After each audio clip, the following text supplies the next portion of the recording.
galunggong.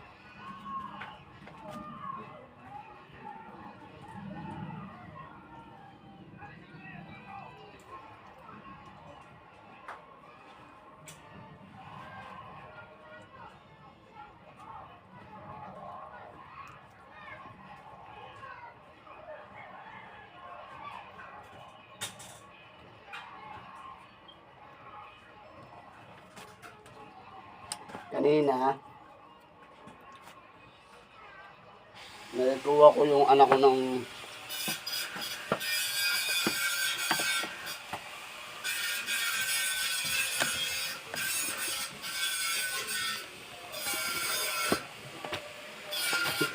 nalikuha ko ng birth certificate ng anak ko para matuloyan siya. Nagbayad ako ng 110 sa munisipyo. Nagpabuklat ako at nakuha ko naman.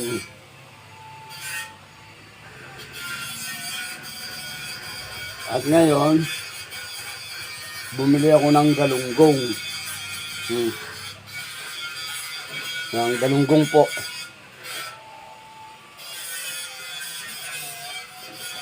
$90 ang kilo. Ang kalahati ng galunggong. Tapos siyempre gagamitin din ni Sam yung birth certificate sa pag-aaral niya, kaya pinaserox ko na rin para hindi na maghahagulap ng birth certificate ng bata sa June 4 na pasukan. At ang aasikasuhin ko na lang yung ano niya, yung kanyang susuotin at yung kanyang sapatos, ay mga damit, medyas. Yun na lang ang aasikasuhin ko. Sa ngayon, hindi pa ako nag-aasikaso. Ngayon lang ako magluluto ng maaga.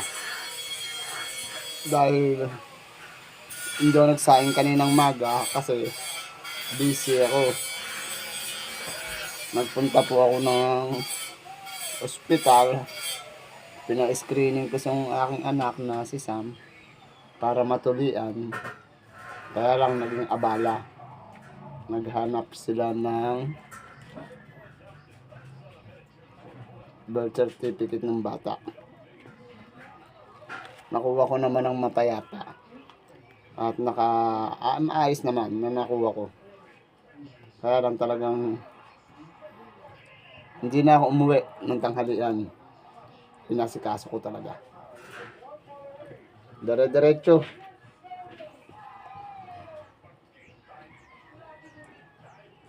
At ngayon, pagdating ko rito, nagugas ako ng pinggan, nagugas ng kaldero.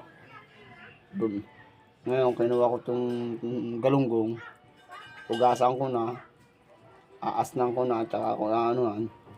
Gusto kasi ng anak ko, ipiprito lang to. Pritong galunggong ulam namin.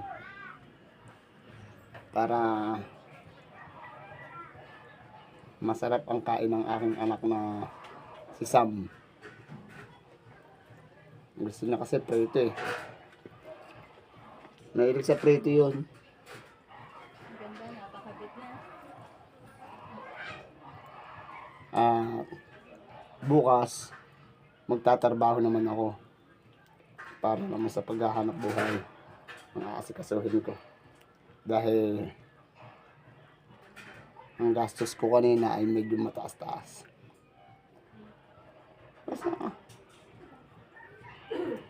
Pabalik-balik na lang, magkano isang sakay sa tricycle.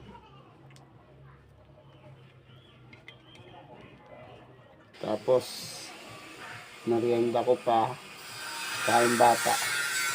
Oo nga, bibili pa ako ng bimpo. Ito ay yung bimpong maliit. Kasi sabi ng hospital, ipagdala ko daw 2 bimpo.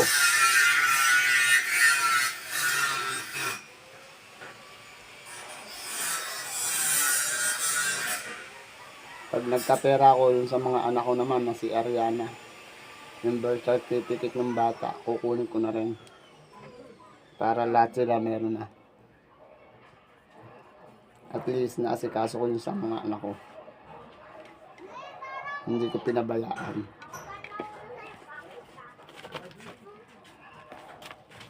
Bating ka daw, Ki. Sabi ni Kuya Odo. Sabi daw ni Kuya Odo. Bating ka daw.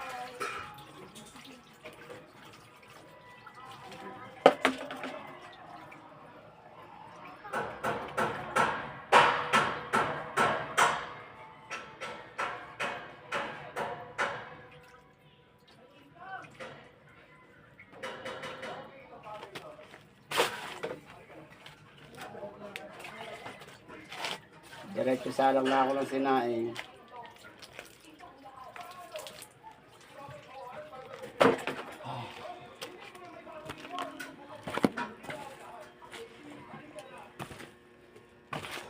Nga pala, dinala ko yung box ko ng ice cream.